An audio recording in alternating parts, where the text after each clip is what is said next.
Chairman. I did know that Ms. Kurtz was unable to attend this evening, and she did come by and receive basically the little plaque that we had prepared for her to thank her for her service. And obviously, we appreciate both of their work on the Planning Commission. They both were very dedicated and involved in the work that was happening, and we appreciate that. Mr. Thompson, I thought was going to be able to attend, but something may have come up with him this evening. So we will hold on to his plaque. I don't know if y'all have any comments you'd like to make, but we can share those with him or Ms. Kurtz, and then we'll give him his certificate without making him come see if he wants to come out to another meeting, if that's acceptable. Absolutely. I would definitely want to express for both of the planning commissioners and their service to the community.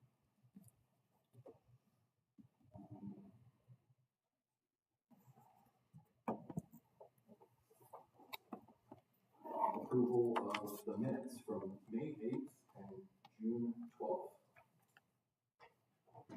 Do we have any discussion or notes about the presented meeting minutes from May and or June? Just give me 1 minute. Okay.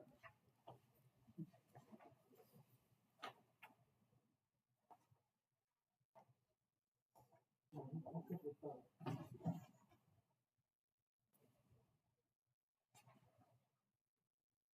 I motion that we approve both May and June minutes as presented. Give me a second. Second. All in favor? Aye. Any opposed? All right. The approval of the minutes has been passed for both May 8th, 2025 and June 12th, 2025. The next item agenda is the Planning Commission committee reports and commissioner comments. Do we have any Well, we know that the economic development meeting was canceled. Okay. So we'll, be ready for the next one. Yeah, and we'll discuss reassignment or what we think our needs are for committee membership and attention for the positions and events that Commissioner Kurtz and or Commissioner Bailey and Thompson were attending. So, yes. Mr. Chairman, do we have a list of what, if any, commissions, committees that were representing us on? I know that Mr. Kurtz had passed off the Alliance representation to me, but I wondered if there were any other committees or. Well, I can speak to that. About 4 years ago, when Maureen McCabe was still a member of the Planning Commission, she had served on both of those, or she had participated with the Alliance and at that time it was the committee that would eventually became the Economic Development Committee from the Chamber. And we were able to carve out a role in each of those agencies for our participation. And so that's something that we crafted. And I certainly hope that we can keep that ongoing, because I think it's so important for us to be out in the community hearing from folks about the concerns that they have. And it was a wonderful way to bring that back to the commission. To follow up with that, there's a list of committees that we have, our standing committees and bylaws, and then some of the other ad hoc type committees. The short answer is in the last 3.5 minutes, and the tenure as chair this year, I'm going to have to defer that until the next meeting, and I will get with Ms. Odom between now and the next meeting, and then reach out to all the members of the commission and talk about what, if anything, we'd like to have others participate in. So, yeah, that would be great. I'm just out of the loop on it because I'm relatively new member. One comment I have, and I obviously don't know if I made it at last meeting or not, is that downtown Colonial Beach might be an that it will be, has a relationship with the town already, and it might be useful to have, a liaison from the planning commission to downtown Colonial Beach, when we consider what they're trying to do in town, in terms of revitalizing the business district. EDC is now part of downtown Colonial Beach. They actually have gone under downtown's umbrella. So I just mentioned that if we were going to have a discussion on it at the next meeting, then that might be something we want to consider. That's a great insight. Thank you for sharing that. I wasn't aware of the kind of coming through that, so that's very helpful. But absolutely, having representation and communication from the commission for the other organizations playing in town is very important. As for the committee that I chair / am the sole member of for the CIP,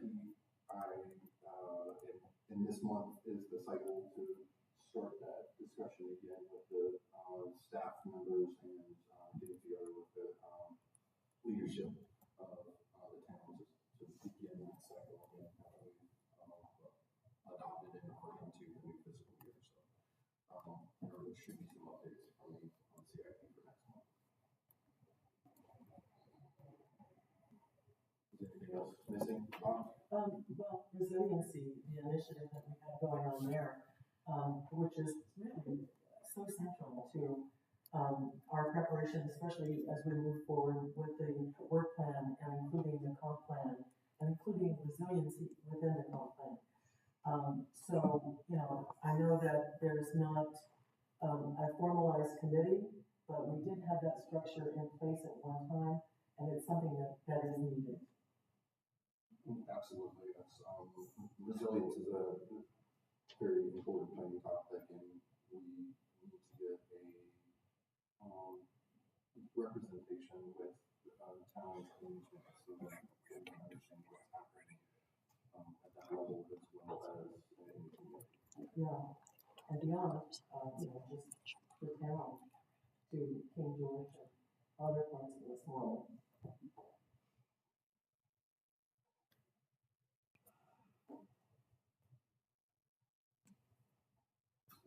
Does anybody have any other comments or thoughts so we can conclude that item on the agenda?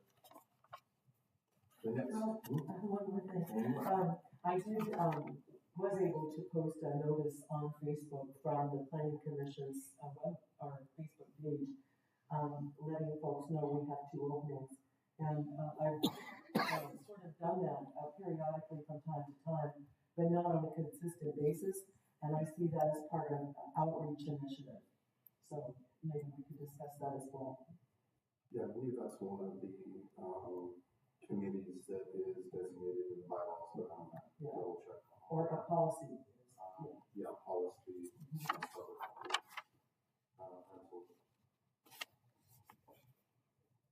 Anything else? Anything further? Nope.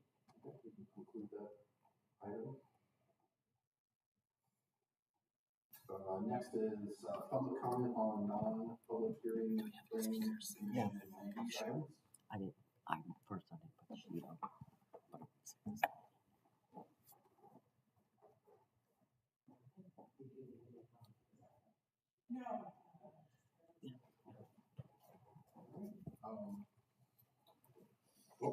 That concludes the public comment. We don't have any study signs currently or anything like that.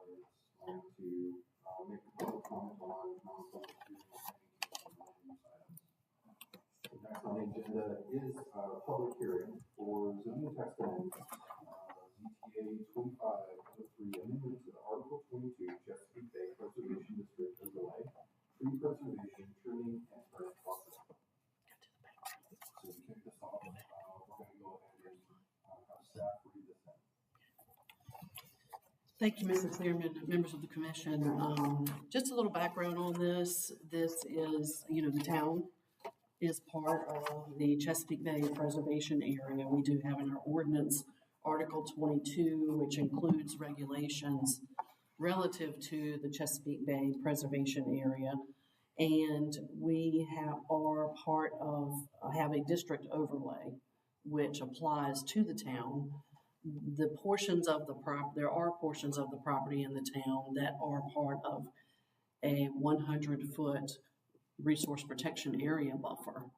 And those are, you know, near the waters, near the rivers, the waterways. They are also, you know, 100 feet from wetlands that are contiguous wetlands, perennial streams, that kind of thing. So we have those areas in town, but the rest of the town that's not part of a resource protection area has been designated as a resource management area. So all the properties in the town are subject to some regulation under the Chesapeake Bay Preservation Act. So for the majority of the town, well, all of the town, because this applies to the resource protection areas, as well as the RMAs, there is a tree protection requirement in town. And so, you know, that is recognized as an important component of the effectiveness of the Chesapeake Bay Preservation Area regulations, because it helps to hold, vegetation helps to hold the soil in place, which then prevents erosion and sedimentation, which carries the damaging nutrients into the waterways. And so that's why the vegetation is so important. And we have had, you know, fairly recently some issues with interpretation, if you will, or the ordinance and understanding, and felt like there was a need to look at it and provide some clarity to the ordinance, to some of the terms and direction when it comes to tree removing or cutting down trees. So we have modified the ordinance. It has been advertised for a public hearing this evening. I'm going to go over briefly what some of those changes are, and I'll be glad to answer any questions you have. So get back one. There we go. So the proposed amendment, which is zoning text amendment 2503, it adds tree protection fencing language, as we discussed last month, to protect trees that remain outside of the construction site or construction footprint on a property. It defines where tree diameter is measured for determining both trees that are protected as well as trees that are being replanted. You would measure the diameter of a tree to determine if it can be cut or if it's subject to needing a woodlot management permit at 4.5 feet height from grade on the tree. That's where you would measure the protection. So anything over 6 inches in diameter measured at 4.5 feet above the ground would be subject to remaining, and it would be allowed to be cut down if it met certain criteria in the ordinance. Basically, it's dead, it's diseased, it's dying. And then for the replanting, because there are requirements in the ordinance, if you take down a tree that's permitted to be removed, then you have to replace it with either 2 trees for 1 tree, or that's in the RMA. But if it's in a resource protection area, it has to be 3 trees for 1 tree. And those have to be some different minimum sizes based on whether or not, like an evergreen is 6 foot tall, but a deciduous tree has to be a minimum of 6 inch diameter at the, it has to be 2.5 inches diameter at 6 inches off the ground. I said that a little backwards, but yeah, so 2.5 measured 6 inches from the ground. That tells you how big the tree has to be trees that you replant with. The amendments also define tree removal activity.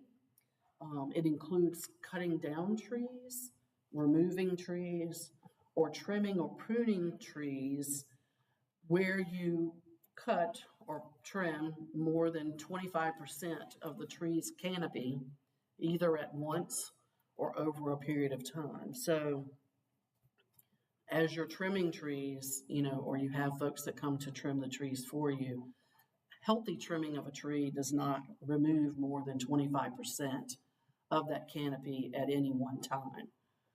And then, obviously the tree would have the opportunity to grow back before it would need trimming, some of the canopy needing to be trimmed again. And it also includes an option that if there's not ample room to replant 2 trees or 3 trees, however it's called for, that the zoning administrator can look at the circumstance and can approve options to allow for 3 shrubs of a certain size to count for one of the tree replacement requirements. Next slide, please. The amendment clarifies the woodlot management permit approval process, and that is the permits themselves are required prior to the tree removal activity, not after. We go out and we look at them, we inspect them to make sure that they are meeting the requirements to be removed. And then the amendments also clarify language for the permit approval process and streamlines language for the replacement trees in the RPA and the RMA. So it just clarifies for ease of understanding and enforcement. So with that, staff is recommending approval of zoning text amendment 2503 as provided.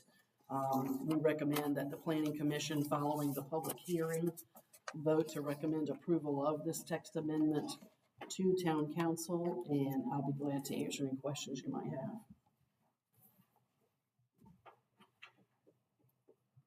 Where does the 25% canopy removal standard come from? Where does that 25% come from? Doing research and looking at other localities and where they had established safe trimming and pruning of trees versus unsafe and unhealthy. So it's not like an arborist guideline or something? Well, it is based on, Right, yes, that's what I was- it's based in arborist guidelines, right? That I found in different ordinances to be, yes, safe for the tree. And are we still requiring a letter from a certified arborist for the removal of trees that are deemed to be, or is that something that we've changed the procedure on?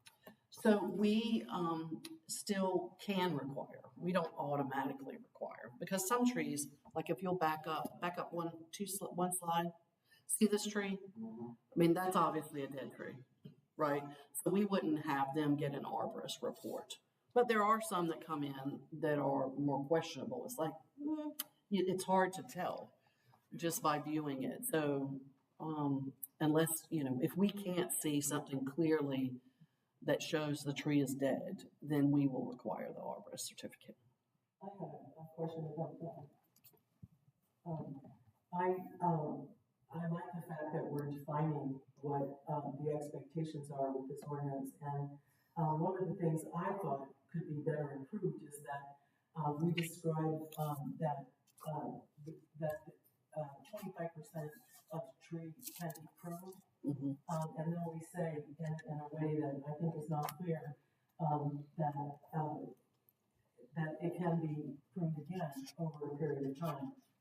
But that could be 2 months after it's been pruned, 25%, and then we see, damage to the tree that's beyond saving the tree. So I was wondering if we could put like a time frame in there, like we have in other places here, maybe a year before another 25% of the tree can be taken down. And the reason I say that is I know that there was a concern that went before the Board of Zoning Appeal, where that in fact occurred, where more than 25% was taken down. And so it is an issue that we've seen before us, not the commission, but I think it would be helpful to builders that are looking at maybe trimming them off and then a few months later taking more than 25% over a short period of time causes the tree to die. Ms. Luna, if we found that someone had gone in and pruned the tree and they had pruned it or trimmed it so that 25% had been removed, then we wouldn't authorize them another permit, or if they removed another 25% or even more than that within 2 or 3 months, they would be in violation of the ordinance. And so, we would handle it that way. We hadn't specified a certain time frame. The language says, and it might need some clarification. It says that no more than 25% of the canopy is removed at once or over time, or we could, over a period of time. or and we say over a period of time, which I hope that's clear. I don't know, like the growth of the tree, like it would take probably longer than 3 months for sure. It may take a year or more before that 25% to grow back. So that's why we didn't include and you can only do that once a year, and maybe you can only do that every 2 years. Yeah. Time to trim again. A question about the 25% pruning.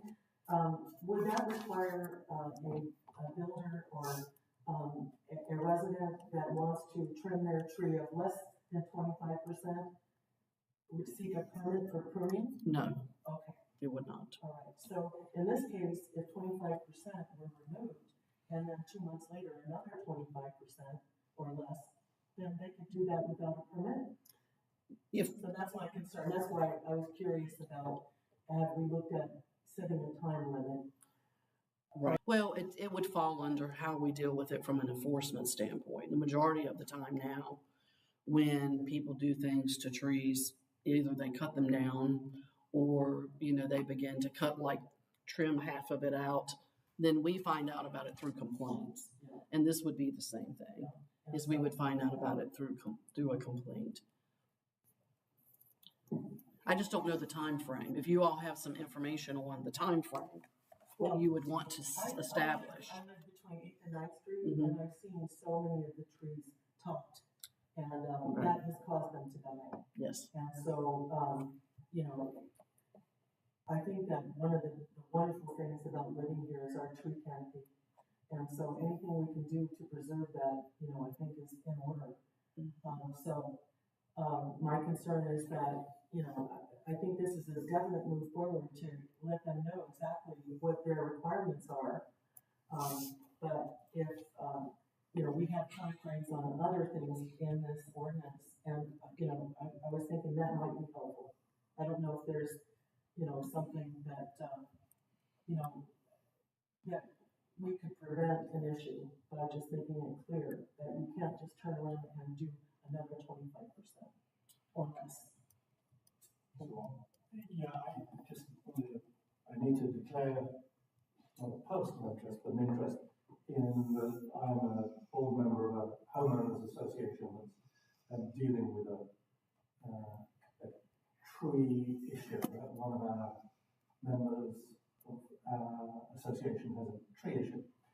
Talking to that homeowner, that person was told that by 2 arborists that the rule of thumb they use is that you shouldn't, after taking a substantial amount, not more than 25% of the limbs away, you shouldn't touch that tree again for at least 6 months. That's the rule the arborist uses. I don't know where they get that from, but that's been part of the discussion which I'm aware of. That would seem to be a sensible amount of time, looking at growing cycles, but I'm not sufficiently knowledgeable to know whether that's something we want to adopt in the code or not. I just wanted to share what is apparently being said by local arborists. And I appreciate that input because I'm not sure either. I mean, that's something we certainly could check on ourselves to reach out to an arborist. I don't know if you all want to recommend this to council with some language in this section that says the time frame.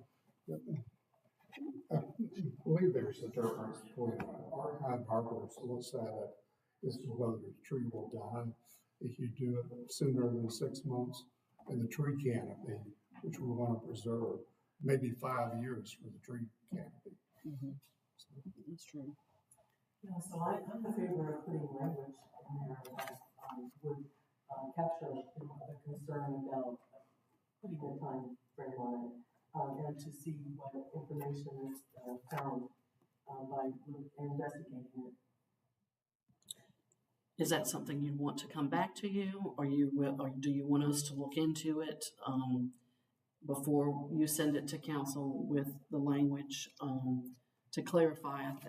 I agree with, Mr. Powell's point, and that is, you know, two things: preserving tree canopy over a long period of time and limiting it, which may be different than, and don't touch it again. So there may be two standards, right? It may be you can't trim it more than 25% of that canopy, period, once or over time. But then if you can't trim it any sooner than blank, I don't know. I think the cap at the 25% is what we were going for. So, like, period. If it grows back, and then you can still, you know, trim it again, 25%, but that's going to be a longer period of time for it to grow back. So that's where we were. It just seems a little vague, you know, because I think that given the interest that we've seen, with the tree topping going on, or that was going on, that it might be helpful. So from an administrative and not so much an enforcement, but proactive compliance perspective, so this is going to be in your pocket for something along those lines. And my understanding that you represented earlier is that basically the only time somebody comes to you for a tree permit is lot management when there's new construction, they're literally leveling the lot, or if there's selective removal occurring. And so the communication of the 25% rule is not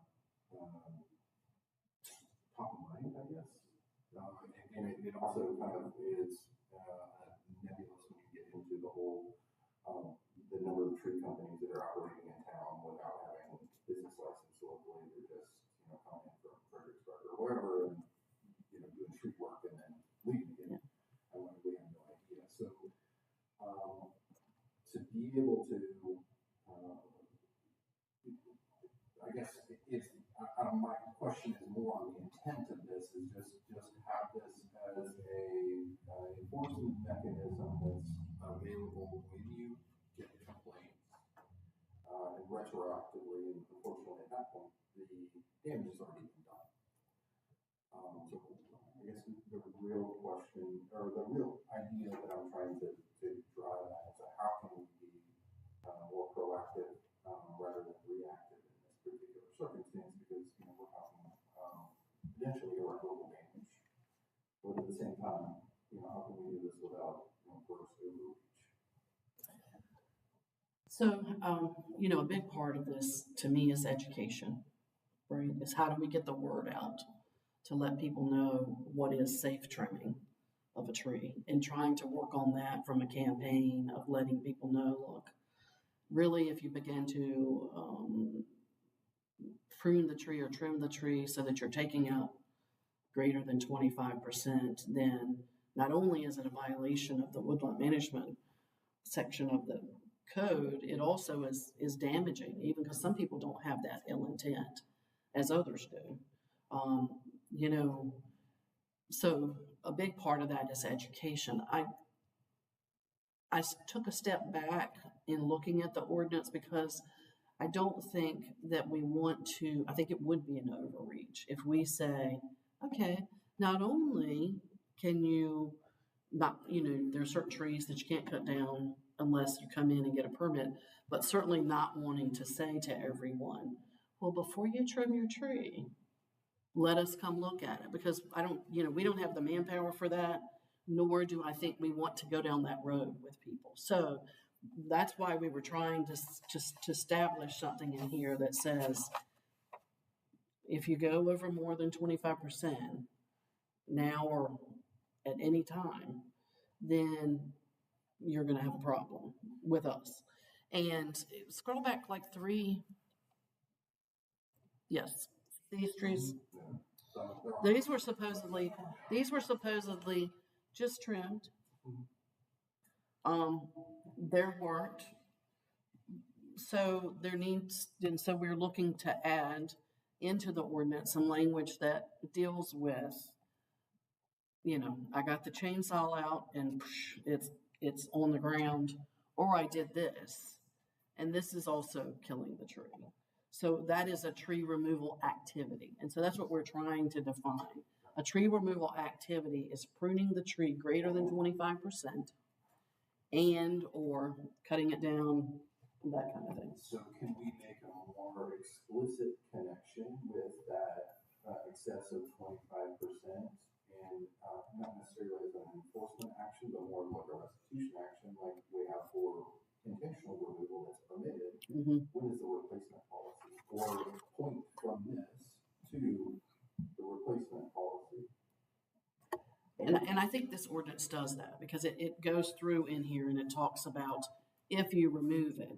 It's part of this woodlot management permit that you have to have. And it does talk in A about, this whole idea of tree removal activity.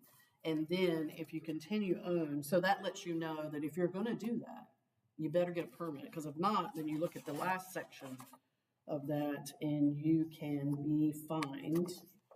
Actually, that section is on page 5, where it has that same language in here about referring back to tree removal activity that is on page 4, and it's defined and it includes that 25%. And then it says, and you must do it. If you don't get a permit, if that's your intent, and you don't get a permit, let us look at it, see what you're doing, then you could have a penalty up to $1,000 per tree that you do this to, and you're going to have to get a woodlot management permit at double the price of the permit, as well as replant. That's required also. The section that we were just looking at, or I was just looking at really on page 6, is the section that talks about if you are within either the RPA buffer or in the RMA, then you do have replanting as well. And that's the 2 to 1 or 3 to 1.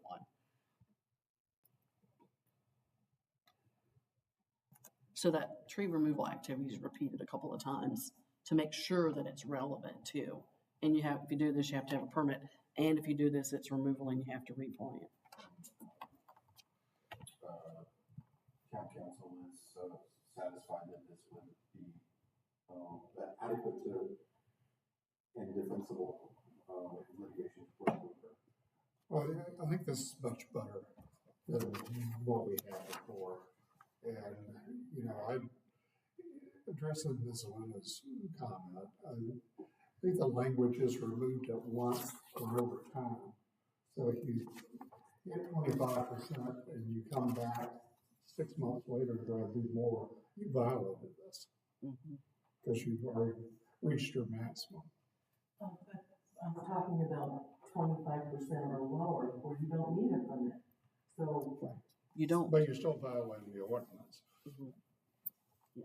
But, so to ease the burden on staffing, which, is a concern, I understand that staff can't go out and look at every tree that we have in our canopy. Right. So, I'm trying to be sensitive to that fact, but at the same time, the tree canopy is so important for flood prevention and for the cooling effects, for the heat island effect, and they're also beautiful. So, anything we can do to specify exactly what the expectation is, I think is helpful. With the caveat of balancing it between what we're able to do and what we can do.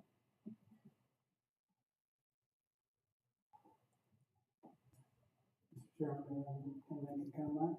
Absolutely.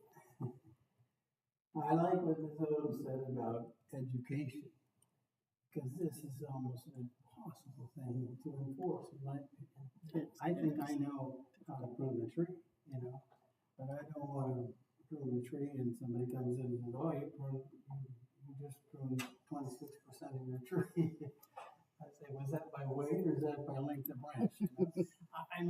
just almost impossible. I mean, what we need to get the word out is the point that why do we want a canopy? You know, why do we want it? Because that's what keeps the water from, causing damage to our town. That's it retains it. That's the kind of education I think people need to know because, yeah, I mean, we did some pruning for a neighbor's tree because it was just a disaster. And I'm sure we cut far less than 25% of it. But, so who's at fault now? It's just a very complicated issue. And what we need to, and as you say, the only enforcement we have is people complaining. So it's very difficult to have the staff or planning commission swear that, yeah, what we're doing here is enough to settle the problem. It's really not, because if the town doesn't have at least enough knowledge about, why this is, penalties is not going to do the trick, in my opinion. I don't disagree with you. I think that, we're trying to get to the point where we are having some teeth that we can deal with the folks that are I'll say bad actors, but ones that are not being careful or taking care of the trees that they have. But at the same time, we can't regulate everyone. Perhaps this education component is something that would be helpful for discussion next month, Mr. Chairman, for the Resilience Committee. Because to me, maybe the Resilience Committee working on an educational program or thoughts and things that can happen, post on social media and those kinds of things. We have a pamphlet that is a woodlot management pamphlet, but it doesn't necessarily go into, and here's why this is important, but I think maybe that'd be something that the Resilience Committee could help the town with. I don't know if everyone, Nathan recalls, but we had a resiliency initiative here in town where University of Virginia students and faculty came in and did an audit of our tree canopy and analyzed it. And, we were very high on the score. Of course, we know that because, we live here. But one of the things it was able to do is go through our ordinances and determine which ones could be improved upon for preservation of the tree canopy. That's something the Resiliency Committee could pick back up and see, if we can reinitiate some of those efforts to go through the ordinances and improve on them. So I would suggest first that we do the educational side of it, because there are certain regulations like within Chesapeake Bay that we are required to be in line with the state recommendations and the state model ordinance relative to tree preservation within the Chesapeake Bay. There may be some other areas, I think, but I would focus first on the education part of it. And then perhaps as we're going through the comprehensive plan, have some of those implementation steps to be look at ordinance amendment here, look at ordinance amendment here, versus it being sort of piecemeal, if you will. Is there any other thoughts or comments? I did have another thought. I'm so sorry. I should have been looking that direction. I remember when we looked at this ordinance in the past, the maximum amount that we were able to fine for violations for failure to get the woodlot permit was $250. And so we increased that to 1,000. But since that increase of 1,000, we've seen numerous trees be chopped off. And so I looked at other jurisdictions to see what's the maximum, and the state regs that allow us to change that $1,000 fee up to $2,500. I'm not suggesting that we go that high. We do want to be aware that, you know, it is a burden, but, at the same time, even though we had $1,000 per tree, fine that we were able to initiate, it's not enough to stop some of the people who have intent to do that. So I'd like us to consider raising that $1,000. What the maximum is. I have state statute right here available. What number is that? What statute do you have? State code 10-1127.1. And that is a state code that allows jurisdictions to determine their own, fee schedule for failure to get permits for cutting down trees. Okay. And, Arlington County did raise it up to $2,500. I'm not necessarily suggesting that we go that high, but clearly the $1,000 fee didn't stop some of the folks that had intent to do that.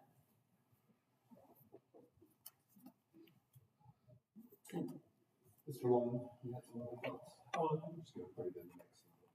yeah, I would actually support Ms. Luna's comment. I think we talked about it.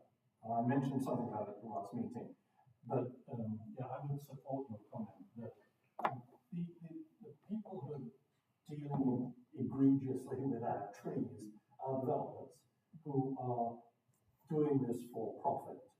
And we're not talking, I don't think, about the example Mr. Christian's made of, you know, helping a neighbor trim a tree. We're talking about people who are doing things to kill trees, as is shown on the picture in front of us. And I think there is an argument to increase that $1,000. But that wasn't, so I would support what you're saying. I have a technical question, which I should have spotted when we had this in front of us before. But at the bottom of page 4, we have two sections in page 4, specifications to achieve tree restoration. One is where you're outside the RPA, which is the top section. And the second section is, I think, when you're within the RPA. And therefore, on the second line of C14, that should probably be 3 replacement trees rather than 2, because that section is about when you're within the RPA. That is correct. It should be 3, yes, sir. Okay, thank you. Thank So you. that's technical, but I would suggest we should change that. Yep. Thank you for catching that. And I have another question. Can we, with this discussion, then, and our public hearing on this, defer decision until another meeting? Yes, ma'am. Okay, well, let's, recap. So the two primary points that I've heard, and, if there's another, please help. First is the last point of increasing fines for non-compliance. And then the second is, the timeline associated with, canopy pruning and repruning. Is there another topic that, I'm missing? That encapsulating some of the discussion? Discussion of the fine increase? Yes, that was the first thing. I'm sorry. Increased fines, and then the timeline, or however frequently, that canopy trimming could occur. You did, pretty good encapsulation, just looking for some headnotes and agreement. I think that's, obviously we have a lot of public speak on this, but that seems to be the two things. And I think, can I say something about the 25%? I think the point is a good one, that people could take advantage of us.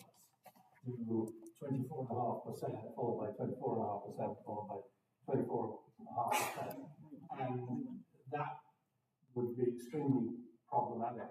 I think the way this is worded probably allows our staff, the flexibility to prevent that sort of event happening.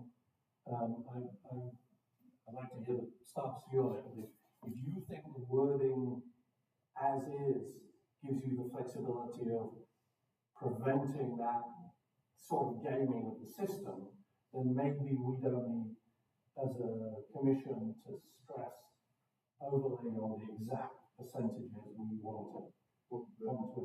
That was my line of questioning to council. Would this be adequate for them to reach the intent if there was litigation involved? Yeah. I'm sure there has been. So, And so I guess in response, you know, if we saw someone that had cut 24.5% of the canopy, and then, you know, 3 months later, we hear that, hey, they're pruning that top of that tree again, and we go out there and now the canopy, another 24% has been removed, that's greater than 25%, either at once or over time. So we would then say, you know, you're violating the ordinance. And here's the problem. And, you know, have them get a woodlot management permit and be fined, and hopefully the tree would survive. Chances are it may not, you know, and then, you know, we deal with it from that standpoint. But it wouldn't be like I could skirt right under 25 and then do it again and skirt, you know, it's going to be cumulative.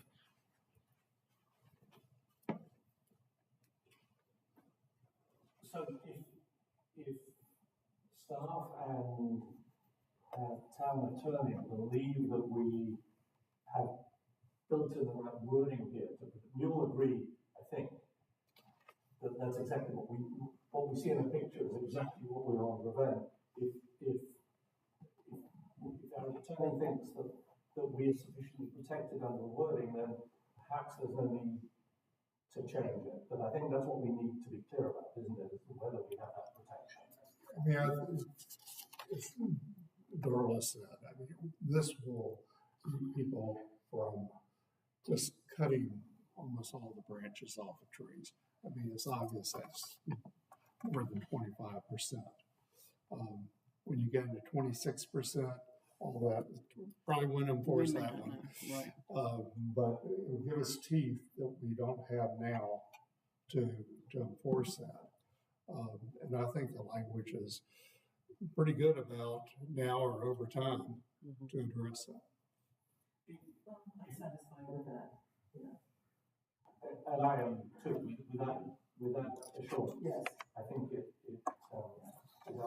the very good point that was sort of made, I think, is answered with that assurance. So we're okay with that. So that, Mr. Chairman, Chairman Lee, which I'm wondering whether we could figure out today rather than having to revisit this next time. my recommendation is to adopt the changes as presented with a supplemental recommendation to council to consider increasing the fine explicitly as a point of review for them to, at the point at which they're reviewing and potentially adopting this ordinance. So we would be approving them, or Well, What I'm saying is, I don't want to modify the fine language specifically. I would say leave it at $1,000, but make a recommendation to council either through cover letter or as part of the presentation of this ordinance, saying that we strongly support the council considering increasing the fine level. But that's not really in our purview to set that out.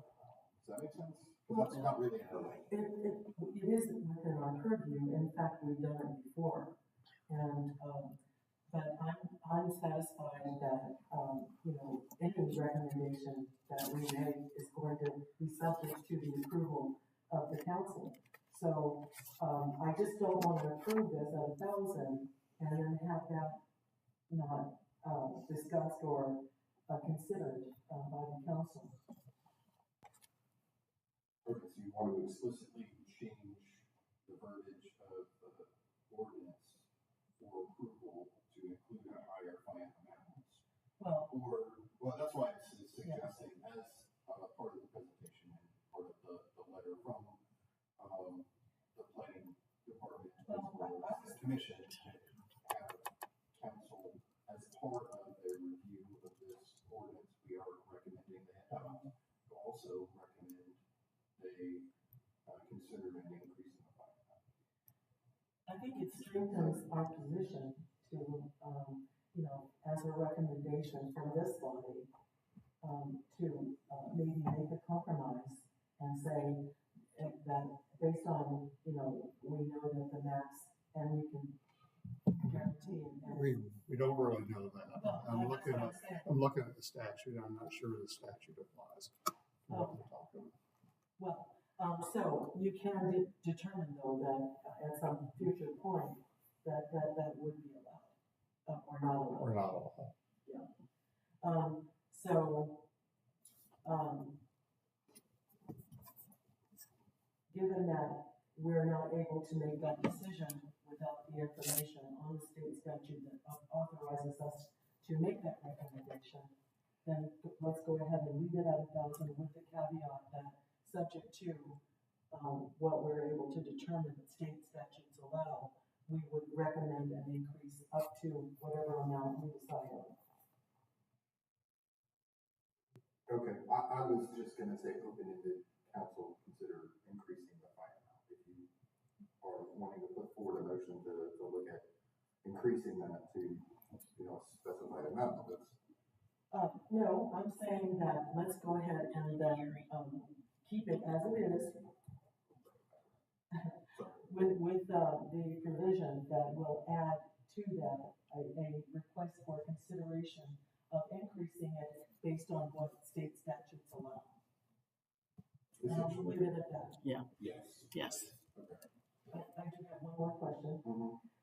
One of the things I've been so proud about is that when we went through and reviewed and adopted zoning text amendments for the subdivision ordinance, we were able to get on there that site plans have to include trees that are outside the construction footprint that meet the size criteria, where they can't be cut down without a permit, that those be included on the site plan.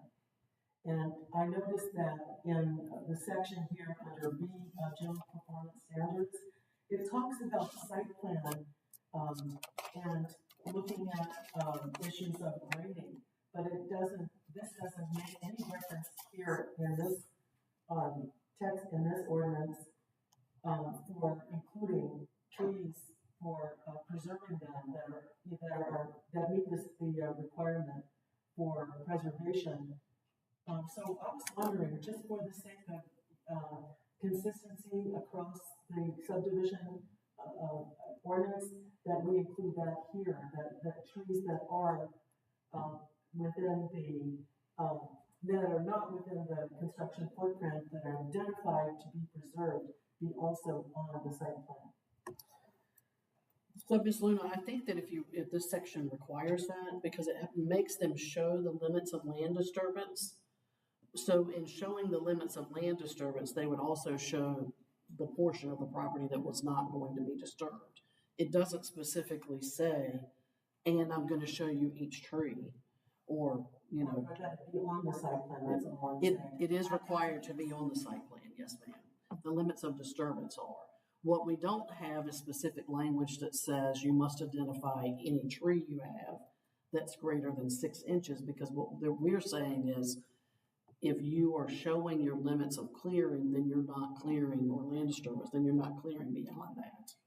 So I think that it is being shown. I guess I'm just trying to understand, are you asking for it to be tree specific, or as they show it currently, there's a boundary A site plan, on the site plan now? that's not part of the subdivision? Yes. The subdivision requires it, but this doesn't specify it the way that Mhm.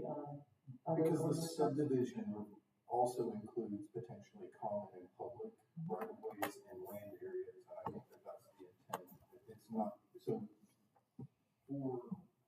to be able to get the land disturbance permit and the limits of land disturbance, and which in layman's terms essentially translates to scraping bare, like removing all vegetation that in that box on the site plan. Outside of that box is, according to the site plan submission, undisturbed.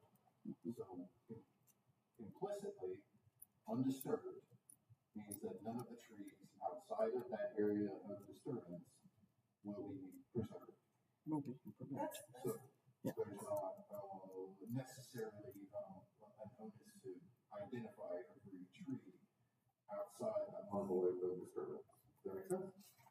And I hear you, it does make sense, and also, the fact that fencing has to be in place, in a perimeter around the trees that are to be preserved. So with that, I have, confidence that, it's very clear. Okay, so, we need to administratively, open the, hearing for public comment, so, I'm Were going there to any speakers? open the public hearing, for comment at 6:31, approximately. Do we have anybody signed up to speak at this time? No. Anybody wishing to make a comment?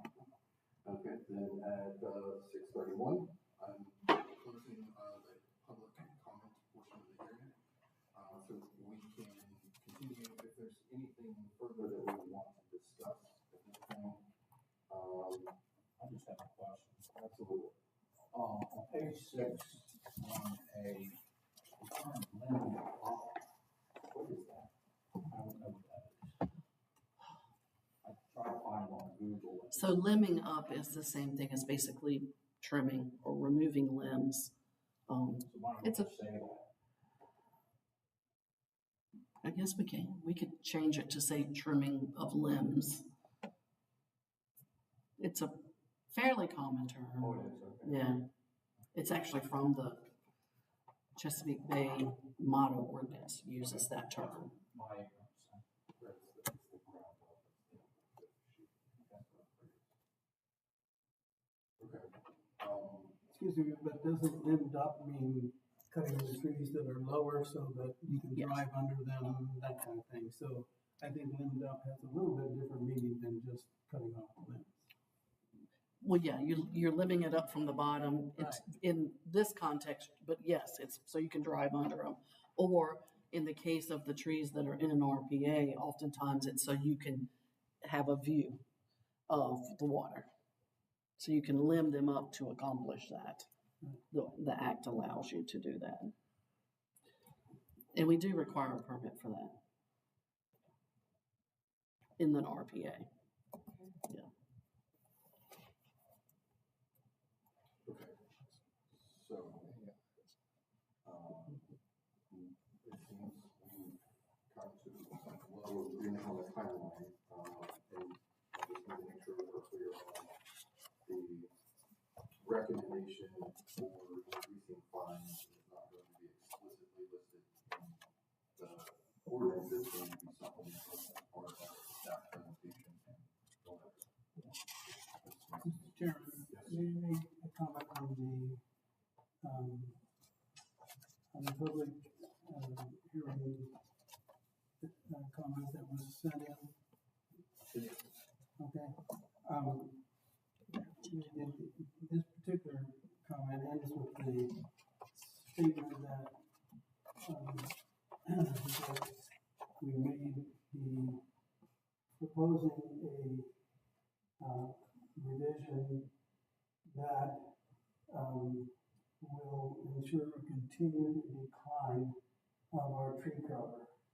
I just want to know if the planning commission members agree that that's what we're doing.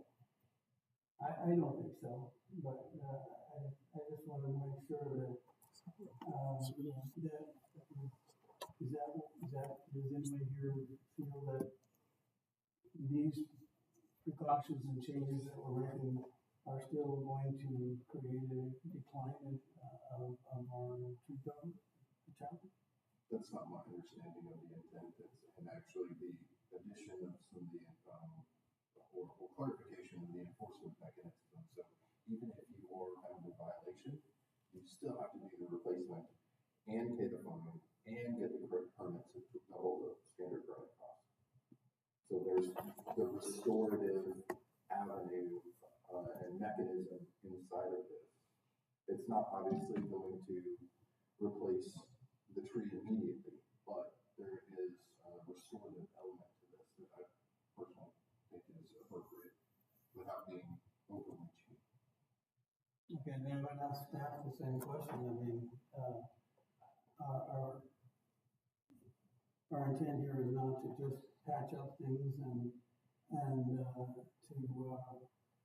lay the situation out where our tree cover is gonna decline. So, Mr. Christensen, I disagree with the comment in the email that we received that basically says this would, continue or stem more loss of the trees or tree canopy, because one of the things that we haven't had in our toolbox has been, or clearly in our toolbox, has been what happens if a person basically mutilates a tree, but they didn't actually bring a chainsaw out there and completely cut it off the ground. So we didn't have in our toolbox the ability to go out and say, you way over trim this tree, it's gonna die, or you completely topped it, which is gonna die. Now we have that in the ordinance, which gives us teeth so that people who see other people paying fines and who are the bad actors, and other people know that they're having to pay fines, follow back up, still do the replanting, everything, we hope will deter others from going out there and doing the same thing. So that's why you have the clarity in what is tree removal or a tree removal activity, that it also includes. So I think it would actually do the opposite. I think it would be a deterrent from people to go out and not care about how much a tree gets trimmed. Well, that's pretty much what I thought, and so I would recommend to any of the public that may be watching this meeting that they need to be a lot more specific if they think this is in this section. I agree that this sets standards for how trees are handled, dealt with in towns. I would agree, as we said at the start of this discussion, that we need to look at resiliency in town, what we can do as a planning commission to ensure that any future developments maintain as much as possible tree canopy, but that's not what we're addressing in this woodlot management thing.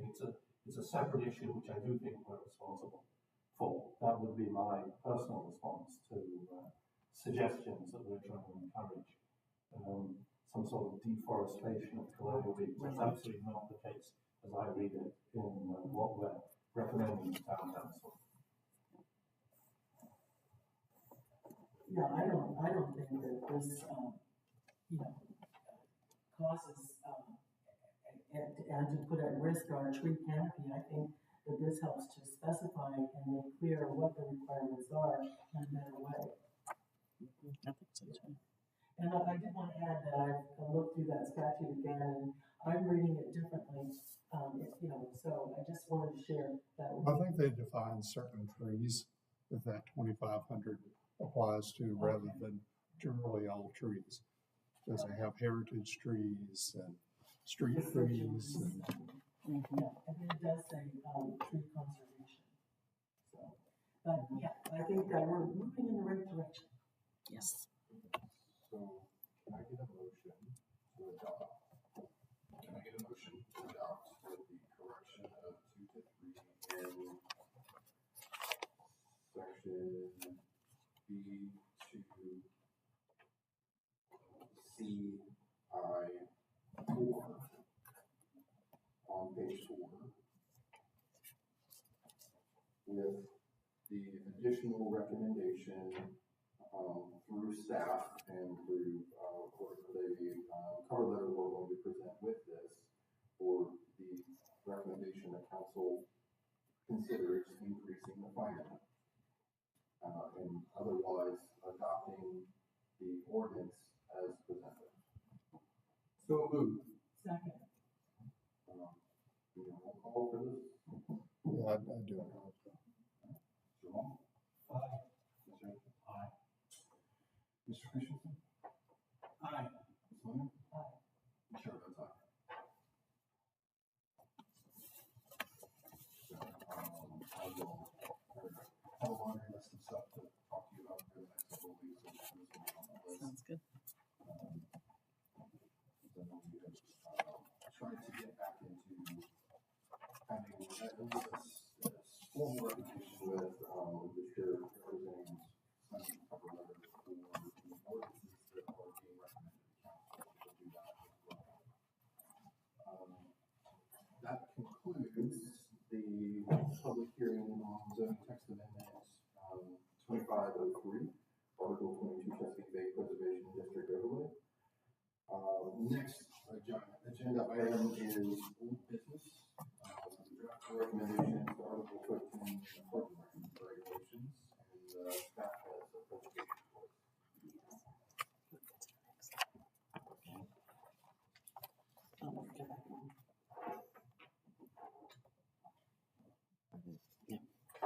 So just a little background, if you recall, the Planning Commission had made a recommendation for approval of a zoning text amendment back in, I think it was in June of 2024, May or June 2024, and it was zoning text amendment 24-02. And the town council, after reviewing it, said that they wanted to they weren't sending it forward and didn't advertise it for a public hearing at that point. They felt like some additional study was needed and to receive a stakeholder input relative to parking. Local business owners over from that period of time up until, like even recently had expressed some concerns about the 2024 draft of the amendment to the ordinance. It felt like that some of the requirements were too cumbersome and wanted to see some changes in those. And so this planning commission held a work session with the stakeholders back in June of 2025. And we had some good discussion. I felt like that we did at the meeting. And I shared with you all as attachment 1 to your memorandum this evening, We're having some technical difficulties. I know. Displays are flashing on our. I know, I don't know why. Yeah, I'm just it. So It's all plugged in. oh, all of a sudden, like all the screens up here went blank, and then that one's been, mine's been. flashing. okay. Well, so I shared with you the list, and we'll try to rush through this so it won't do that anymore. Sorry. Anyway, so I shared with you the stakeholder list, and also in your packet tonight, you have the attachment 1 is the list from the stakeholder meeting. Attachment 2 is the current parking ordinance with just as it is today. Attachment 3 is the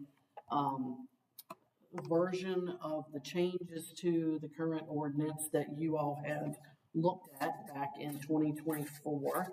Attachment 4 is a clean copy of the recommended changes that came from the Planning Commission and went to Town Council.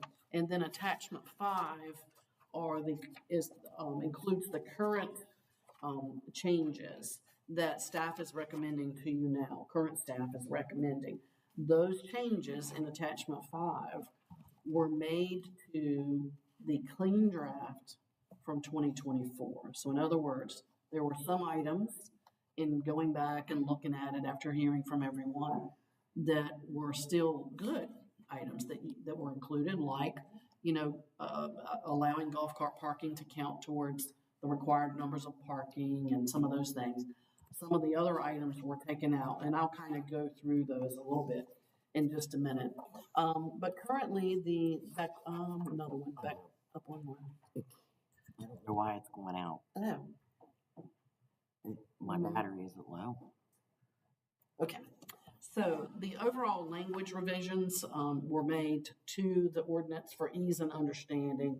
There were some sentences and things that were just like, that could be worded a whole lot simpler to make sure everybody can understand what it's saying. The amendments also maintain some of the portions, as I said, of the 2024 draft. It expands on the transitory commercial office parking that may be counted towards the required parking. And we expanded that per our stakeholder meeting discussion from 500 feet to 600 feet. So if there is public parking within 600 feet of a commercial office use that's considered transitory, then you could count those towards your required parking. It more clearly explains reciprocal parking and parking agreements. So there was some cleaning up of that language in this amendment that you have now. Single-family dwelling parking it must be on the same site as the dwelling, but I have included for your consideration the fact that one garage space could be counted towards the 2 spaces that are required for a single-family dwelling. And for multifamily dwellings and attached single-family dwellings, it would be per the approved plan. So in other words, it wouldn't require a site with a multifamily unit, or it could be on-street parking in a townhome area development, but it would be approved through the site plan, whether or not certain spaces were going to be on-site, certain spaces were going to be off-site. And then left in the draft, a special parking exception that could be granted by town council. So if we get down to the end of the day and it's like, this is just not going to work. It's just not going to work. And we can't think of alternatives that will help make it work. With appropriate justification, the town council could approve that exception. And continuing on to the next one, compact car and golf cart parking can be 30% of the required parking. And this version adds dimensions for cart spaces. So they're smaller, obviously, than a regular car.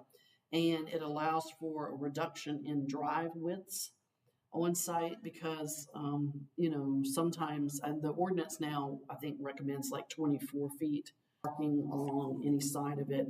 We're reducing that down to 22 feet. So those are some reductions. Reinstated some design flexibility for landscaping. The portions of the 24 draft that included requirements for landscaped parking islands and 5-foot landscaping strips between certain areas, and that has come out. All of the landscaping for the parking lot in this draft has been reverted back to the current ordinance, but it also includes reinstating the fact that based on design, there can be some design flexibility and discussion between the developer and the zoning administrator on where certain landscaping should be, can it be reduced, what's appropriate to try to make certain sites work. From a safety standpoint, obviously, but also to be encouraging for growth, business growth. This would encourage cross-access easements to improve movements, pedestrian connectivity, shared parking spaces. It's something that I think the downtown could greatly benefit from, is having some of those cross-access easements instead of everyone having to come back out on the main street to go, there could be some of that. It certainly would be supportive of, the reciprocal parking agreements and that kind of thing. There would be, we would now round partial spaces per the calculation to the closest number, not the highest number necessarily. So if it came out to you need 10.2 spaces, then we're going to say that's 10. So we put that back in the ordinance, or put that in the ordinance now. We've clarified in the use categories for the numbers of parking spaces, we've clarified some of those uses, tried to clean them up, added a few that sort of modernized some of the terms. And then finally, we've reduced some of the spaces for certain uses. Most of those, because you're allowing the ability to count off-site spaces for commercial and in office type uses that you'll see in there are for the different residential types. Not for single family, except the fact that we talked about earlier, one space in the garage could count for the 2 spaces. Still 2 spaces for the single family dwelling. But for other types of uses, like if you have a mixed use where you have residential or multifamily, basically multifamily and commercial uses together, the residential units would have to have 0.5 of space per bedroom in the residential unit. So you may have, because you're going to have some spaces that are, commercial, they're not usually at the same time. So some reduction in that, and I can go over to the dwelling section to talk about that a little bit more. Efficient or studio units, basically 1-bedroom units, 1 per dwelling unit. 2-bedroom units, and this is for multifamily now, 2-bedroom units, 1.5 for each dwelling unit. 3 or more bedroom units, 2 per dwelling unit. And then we talked about for residential units within commercial mixed-use buildings, 0.5 for each bedroom. And that would be in addition to any spaces required by the commercial office use. And with that, I will be glad to answer any questions. I know it's a lot, but I would say to you that staff would recommend that you authorize this amendment for a public hearing for your next meeting. And I would be glad to answer any questions. Just to clarify, we're working off of attachment 5. Yes, sir. I appreciate the history. It is very, I know there's a lot of versions, but I wanted you to at least have them in hand in case you wanted to go back to compare. But the amendments that I have stated to you are shown as underlined and strike through in attachment 5, which are changes to the 2024 text amendment draft.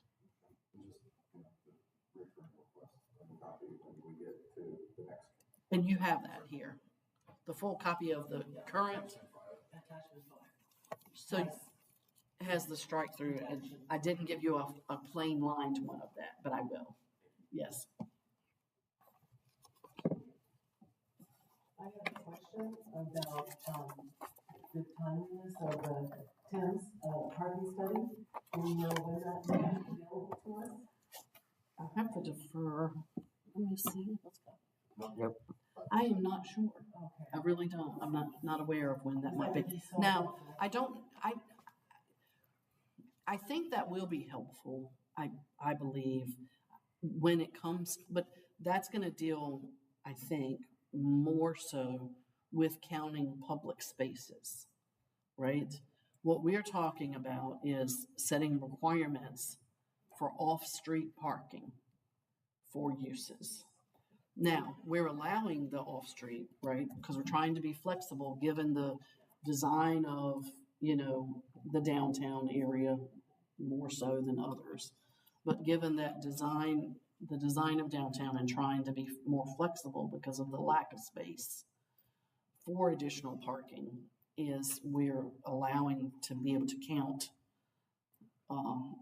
those spaces, the parking spaces. So I don't think that study is necessary for consideration of an amendment like this, because again, we're mostly dealing with parking lot design for off-street parking. And again, like I said, the on-street parking is being allowed flexibly like you would for transient type uses. Like I can pull up and park on the street and run into Sunflower and have dinner or whatever, or any other restaurant along there. I do think that the study that's coming through Timmons will be helpful with to be involved with the comp plan discussion, with the comp plan revision.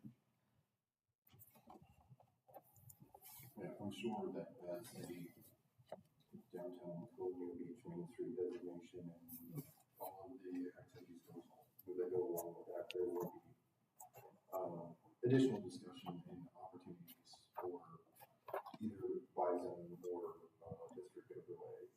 That's kind of what I intuitively kind of figure is going to happen. And what I may add, Mr. Chairman, Ms. Luna, is that, you know, as those things evolve and as the Main Street, you know, program evolves, if there's something that we need to then modify in the ordinance, we can absolutely do that, right? So I don't think there's anything that we're doing here that would, certainly ordinances are meant to be revised as they need to be. I think there's a good need for a revision now to go ahead and enter in some of the flexibility and then look later for where there are other opportunities or special requirements maybe for this pedestrian connectivity and things that we don't have now. Yeah, I think just kind of mindful of the project and construction cycle, that if we can help by clearing more of this stuff up now, it could potentially encourage some of the activities in the future longer delay. That's just my 2 cents on that.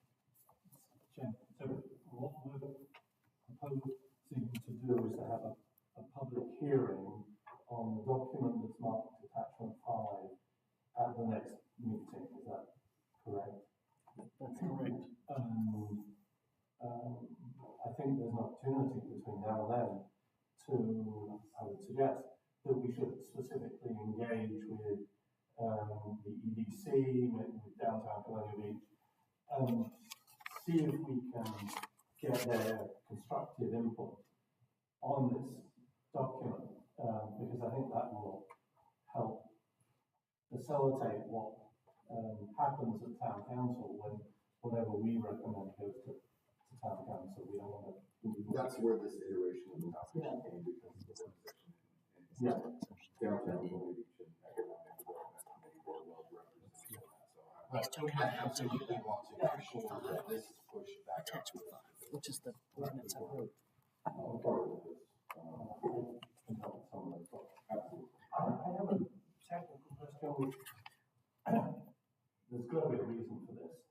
So why we just approved a redefinition of the farm, which will, I think, mean that new housing will have 2 garage spaces. Why does only one of those count towards the parking requirements that we're requiring for residential use? What I was surprised in page 1 of this attachment 5, number 6 of the 13.1, that it didn't say and residential, or residential. What's the planning concern about allowing a garage to not count towards the 2 parking spaces for single family home? Well, I think one of the things with a single family house is that you want there to be some parking on the on the lot to allow for, everybody's not going to park in the garage. You know, you're going to have, so I mean, they certainly can, but again, we're looking at a minimum, you know, what is the minimum standard?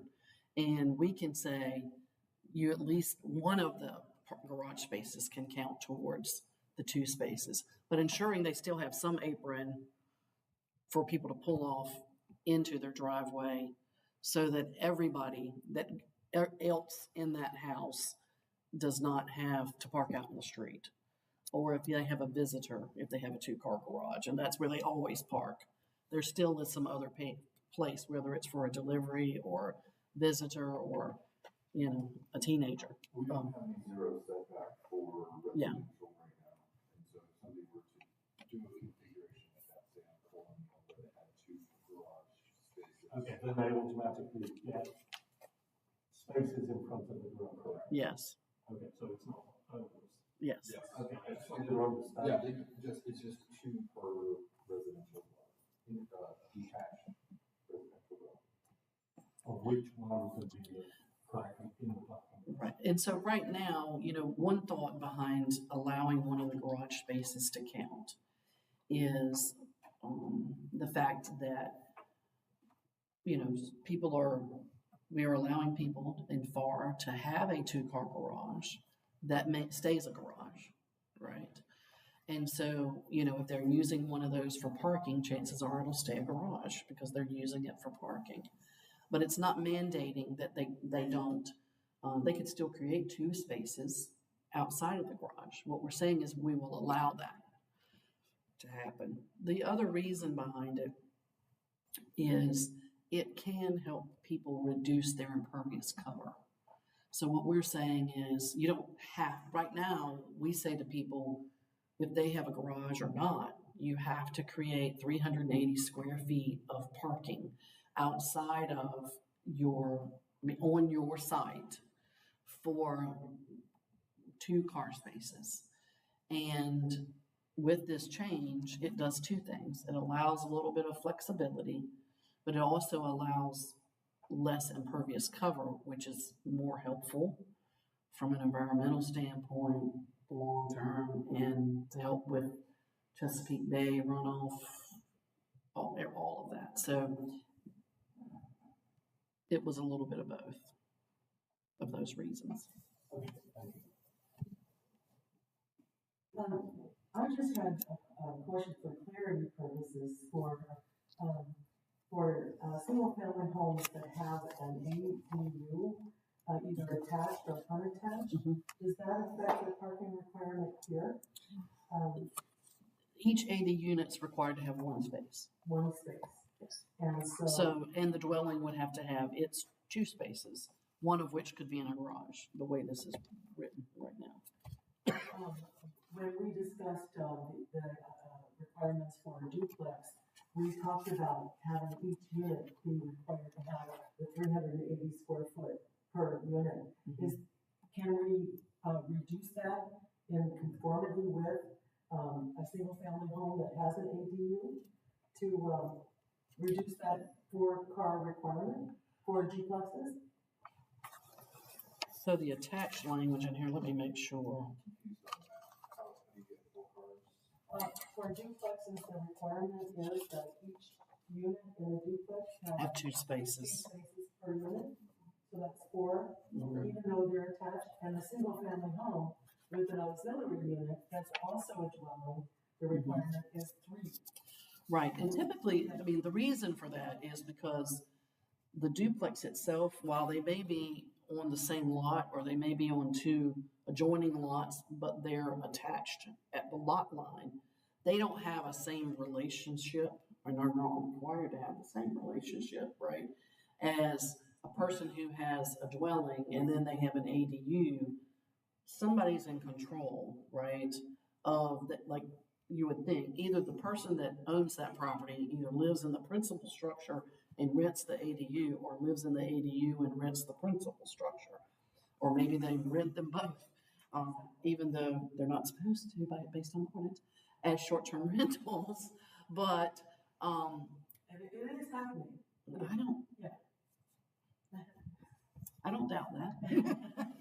Yes, I'll do one of those. And they're also very charming. Yes, but that's the reason why there's only 1 additional space required, is because you have that relationship. And so it's a little different than you will of, I may not know my neighbor, and you would hope I would, right? But I may not know my neighbor that lives in the other side of the duplex. Same thing with townhomes, right? With townhomes, you don't, just because you have 7 townhomes in 1 building, perhaps within a row, then start saying, okay, well, you can have 2 and then everybody else only has to have 1. It's because they're separate. Duplex could be owned separately, right? 2 separate lots I own one, you own the other. That's why there hadn't been a thought yet about reducing the number for duplexes. Okay, I just wanted to point clarity, thank you. Mhm. So is, everybody okay with moving this forward and having a public hearing the next regular meeting? Mr. Chairman, I just have one question, and it's probably a stupid question. But in terms of commercial, thinking of it in terms of commercial, what is off-street parking if you have, an existing building, right downtown here, near a former bank? It really had no parking. Banks today, of course, that are more modern, have off-street parking. So I assume that, off-street parking. So they have to fulfill their requirement with on-street parking, correct? Mhm. So can I assume that on-street doesn't just mean parking next to the curb, it could also mean parking in a public Yes. town on street, even though it kind of seems like off street to me. Mhm. Yes. Okay, so, so in the case of an existing, use, it might change its use, might change its parking requirements. Basically, they are not required off-street parking if they can satisfy their on-street parking. That's correct. Okay. I thank you for that. I get a little confused. Okay, so can I get a motion for, public hearing at the next regular meeting? So, Second? All in favor? Aye. Opposed? So we will schedule a public hearing at the next regular meeting. And of course, all the documentation and private notice will be issued for it. I just had a suggestion. May I ask a question? Pardon me for jumping in front of you. This, who made the motion? Who first did? Who first did it, the motion? Mr. Hutchins? Okay, and who was the second? Mr. Long, okay. Because I was thinking you had first did it too. It was a, two of us. okay, It was a chorus. okay. I just had a question about, the municipal parking, which I think is a wonderful, resource for us, especially for the downtown area. And, I'm trying to, in my mind, count the numbers of municipal parking areas. And it would be helpful if, for our public hearing, if we had a map showing municipal parking. Okay. Because that proximity, especially for downtown, would be central to any new development that occurs, and the parking requirement. Mr. Chairman, just as a point of interest, our next meeting will coincide with the Colonial Beach Bike Fest. So that should be a really interesting parking discussion. Oh my God, it does. It's before, is your meeting before the Bike It's Fest? on the ninth. Yeah, the bike fest is usually that starts, Yeah. Yeah. say Thursday. Yeah. Okay. That's the first day of the bike. Yeah. That's- So it's not in full swing yet, but we'll have some limited parking. Yes, okay, great. Had these, with that, like that before. I think it's really more interesting.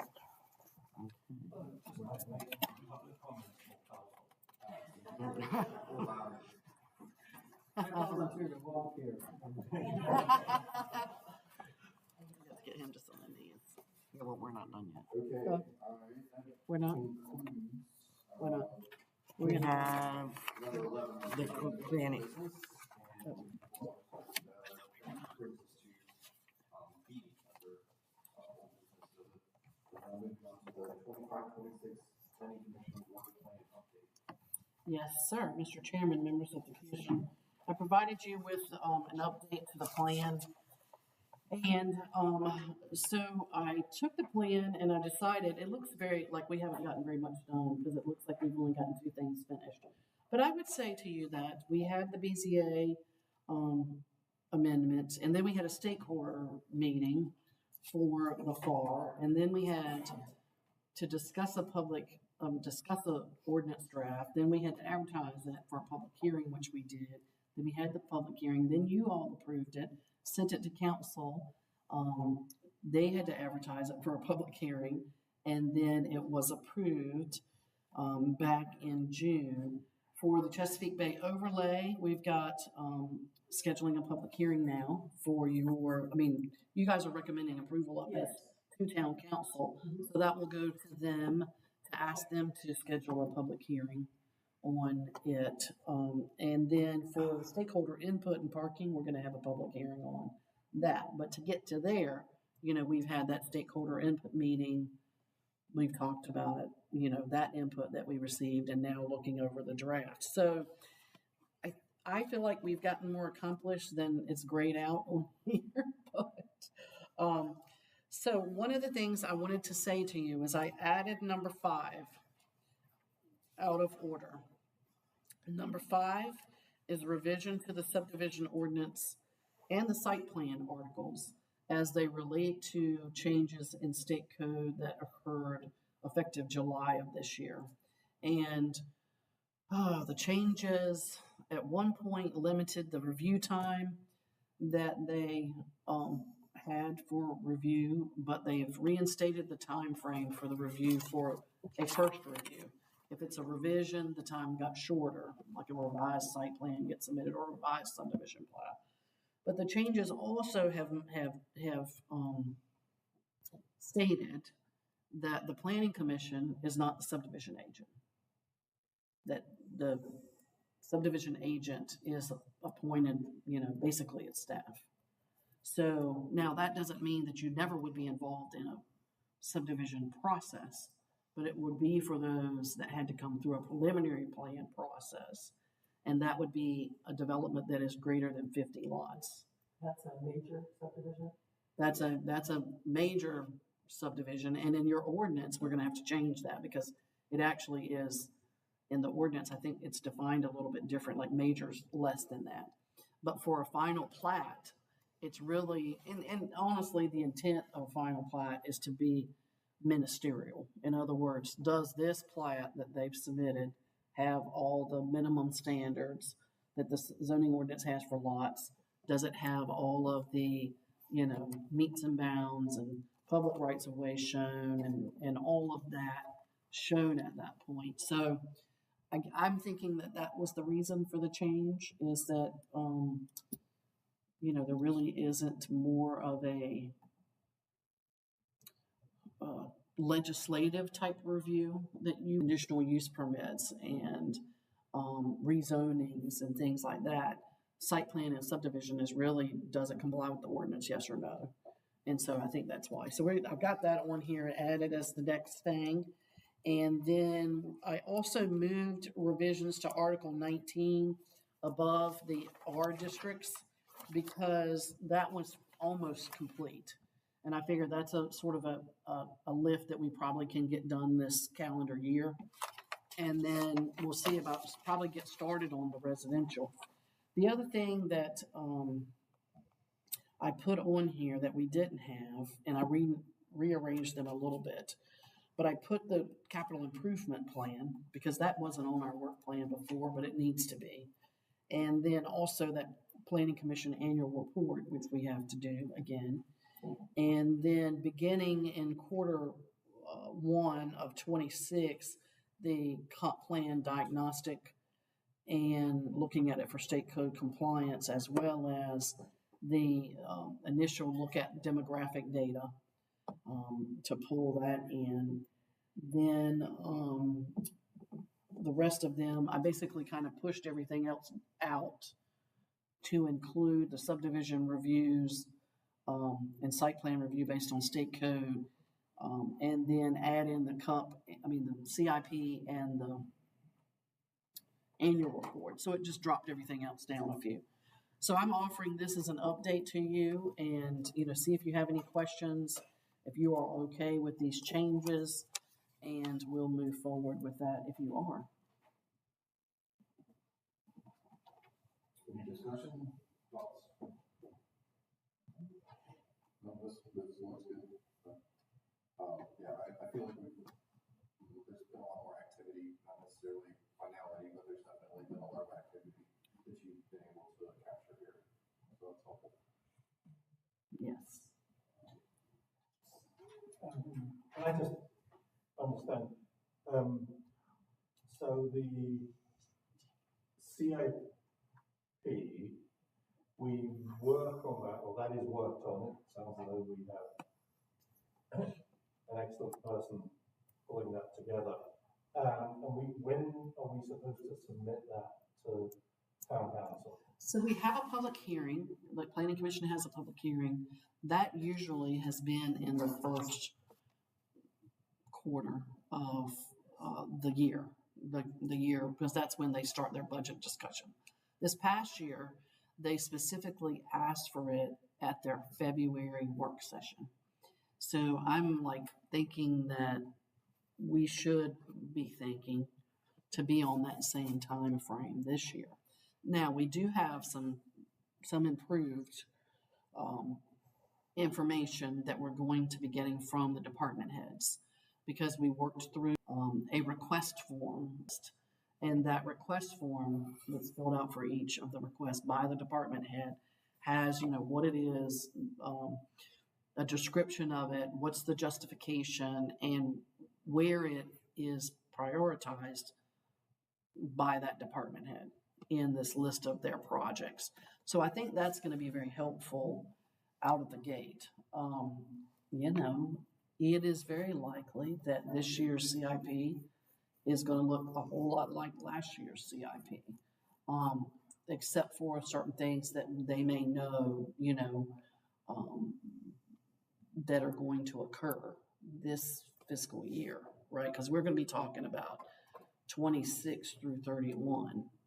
So this CIP will be effective July through 31. But anyway, yeah. So that's generally the time frame. So we need to have our work done by January. I'm saying, yeah. Yes. Yeah. With a caveat that typically with new council and their strat session that they do in January, we want to have an ear to that, because there's typically some priorities that come out of that conversation.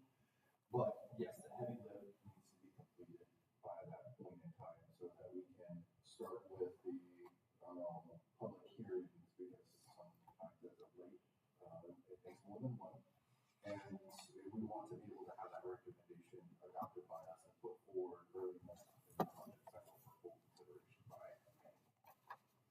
Right, and I thought the work that you did, started on the annual report, was excellent last year. And I think it did capture the things that the planning, I wasn't here, but the planning commission did. So I think that's also a good thing, that in front of town council.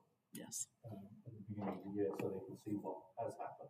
Yeah, keep this around project listed. I was gonna say, I also found it helpful that, when, the town manager came in and we heard from each of the departments.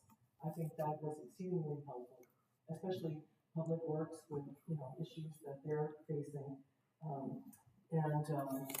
So that takes time to schedule these folks. Mm-hmm. So, we don't want to be too early, like Nathan was saying. It's, I think, important for us to wait until the town council has their strategic planning session at the end of January, because they will identify things that we should be looking at as part of that CIP.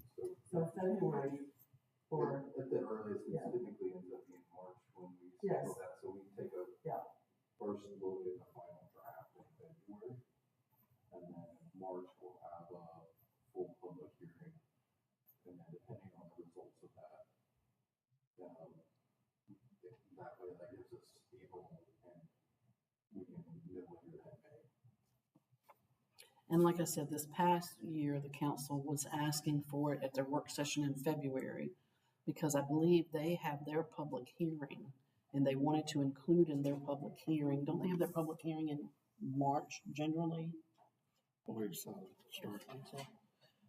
start things off in March. Generally, they have their public hearing, maybe their meeting in April, but so they wanted the CIP in hand from the planning commission, where the planning commission had already had its public hearing and made a recommendation or said, here is the CIP, for them to have a public hearing on as well as part of their budget process. So So we'll take that and adjust accordingly. Thank you.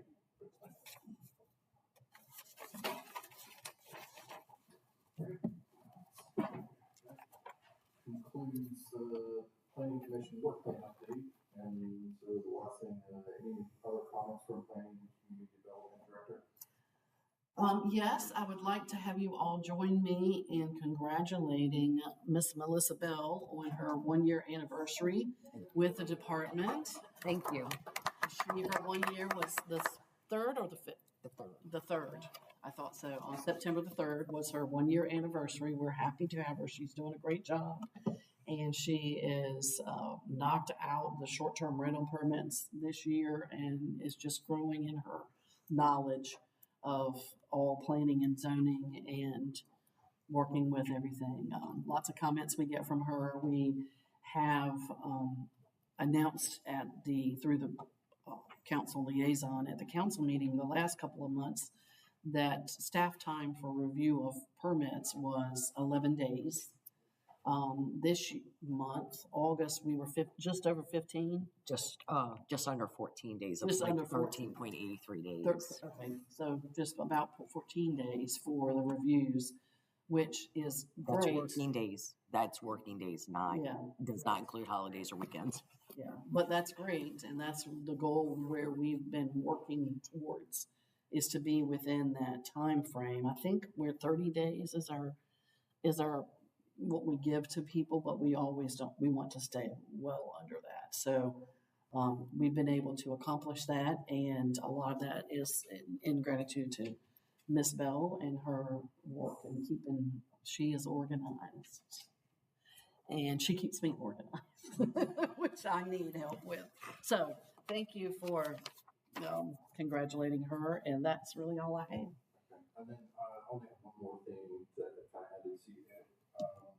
The planning commissioner certification through VCU, where are we with that as far as being able to send people this fiscal year?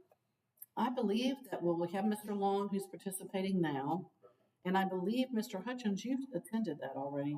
You have not, because we need to get Mr. Hutchins scheduled, and you all have, and of course we'll have new people appointed. Yeah. We typically have a letter format for budget request to make sure that there was allocations for that, and that's why usually We usually do 2 a year, and we have money in the budget. That's what we budgeted for, is to have 2. Now, I guess Mr. Long will be one of them. So, Mr. Hutchins, if you would like to do that, there are a couple of ways of doing it. You can do it in person, which Mr. Long can tell you. You basically go for 2 days at the beginning, sit through some classes, then you have some homework, and then at the end you go back, and it's 2 days, I think. That's right. And then you finish up. And sometimes there's online options, which I guess that means you do the first 2 days sort of sitting at a computer listening to some stuff. You still do basically the same homework in the last 2 days. I don't know if they last 2 days, if they actually still do them virtually or they want you to go in. I'm not 100%, but we can get together and set that up and look at the calendar. And I know Mr. Long would be happy to offer any input. Yeah, it was very enriching because you had a variety of people. It wasn't just aspiring or newly elected planning commissioners. It was sometimes returns, a lot of staff members and other governmental agencies that were involved in the process. I won't tell them what I went through. Trying to find out what the planning commission is up to. I went through 90. And even attorneys and 90. a variety of professionals were in the mix as well. So I had some very diverse perspectives that were really enlightening. Probably 97. And the speakers too, I think really added a lot to it. We were at the same training one, and that provided a wealth of information, stuff that even is relevant today that we have in our binder. Absolutely. So, do we have any other thoughts, questions,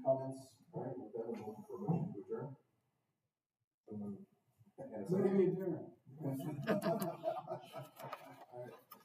and so this concludes the, regular planning commission meeting on Thursday, September 11th, 2025 at 7:25 PM. All right. Thank y'all so much. Oh, we're gonna get Nate. Oh, Nate, you need to sign. We got some things for you to sign, Mr. Nate.